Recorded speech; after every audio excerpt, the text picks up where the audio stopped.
Good morning, ladies and gentlemen. I am Dr. Nichols with three of our very, very special folks here in Cuyahoga Falls City School District. Most recently, our Human and Public Service den here at Cuyahoga Falls High School took a trip to the Akron Zoo. And as we try to engage our students into authentic learning experiences, I'm going to have Stephanie Sigmund, teacher here at Cuyahoga Falls High School, math teacher here for us, Joe Perianos, who's a freshman student here at Cuyahoga Falls High School, and Hillary Freitag, who's the principal of our Human and Public Service den, talk a little bit about why they chose to go to the Akron Zoo, what they learned and liked best about it, and then Ms. Freitag will share some insight as to what they do when they come back. Stephanie, why you arranged all of this? Why did you choose to go to the Akron Zoo? Well, we wanted to give the students an opportunity to get out of the classroom to learn about some of the public service careers available at the zoo and the conservation efforts that the zoo does, and learn a little bit about how animals react to a changing world. Outstanding. And how did this come about? I mean, how did you become aware of the situation and make arrangements?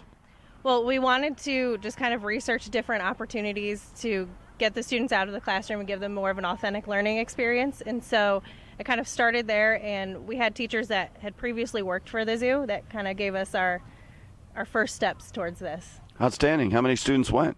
We had about 78 students go. Outstanding. So, Joe, what did you learn and what did you like most about your experience at the Akron Zoo recently? Well, something I learned is all chinchillas that are in zoos, stores are from 11 chinchillas. We nearly wiped the entire species out except 11 chinchillas. All chinchillas are based off those 11 chinchillas. They are almost genetically identical. So there were only 11 chinchillas left. And when did we rescue these 11 chinchillas, and how many of them were female? Well, we rescued about 100 years ago. And out of those 11 chinchillas, only 3 of them were females. So it seems like there's an awful lot of risk with regard to the all having the same genetic code, and that might cause a real problem amongst the chinchilla population. What are we doing about it? Well, we're trying to create new breeds, and that's really all we're trying to do right now. Okay, so we're trying to combat the whole similarity in the genetic type by the hybridization of the chinchilla population and the creation of new breeds, similar to what we have done with regard to the canine population. Is that correct? Yes, that is very much correct. Thank you. Ms. Freitag, what happens after the students return? It's not just an ordinary field trip, is it? No, definitely not.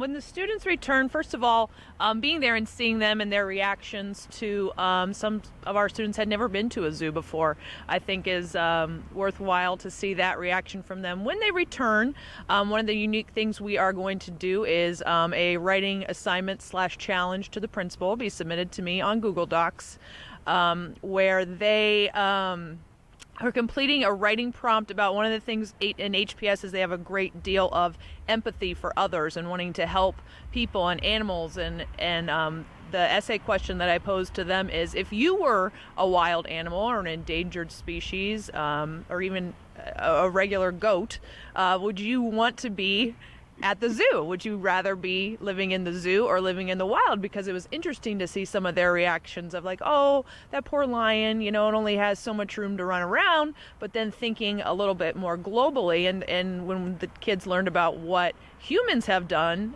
in Africa or in their natural habitats out in the world, what we are doing to them out there, it'd be interesting. I can't wait to see what they have to write about, if rather they would prefer to live in a zoo because of all the things that they learned that the zoo does for animals while they're there. So that is the extension that they are bringing back to Cuyahoga Falls, and I look forward to reading their responses.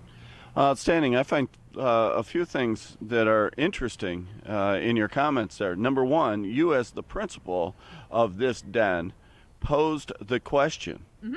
Yes, yep, comes from me. I'm going to go to IEs tomorrow. The teachers will present the question to the students. Everybody will have, I'm going to give them like a week deadline to share it with me on Google Docs, and then I'll go in and kind of pick some of my favorites and probably give them a prize or something. The other thing that I found interesting is that you're using the technology and that you chose the writing response. Why did you do those things? Well, writing is something that we are focusing on in Cuyahoga Falls in all subject areas. It's not just for language arts class anymore. We're always encouraging our students to write about everything. It's important that they can articulate their thoughts, their dreams, their opinions about anything in writing. And also the technology piece, we want to get used to engaging kids in turning things in virtually, and that's with the Google Docs piece, so that they become fluent in that and everything. It's not just paper and pencil based here at Cuyahoga Falls. Outstanding. These are a few of the things that you get with the den structure that exists here at Cuyahoga Falls High School. And thank you all for sharing your experiences, and keep up the great work.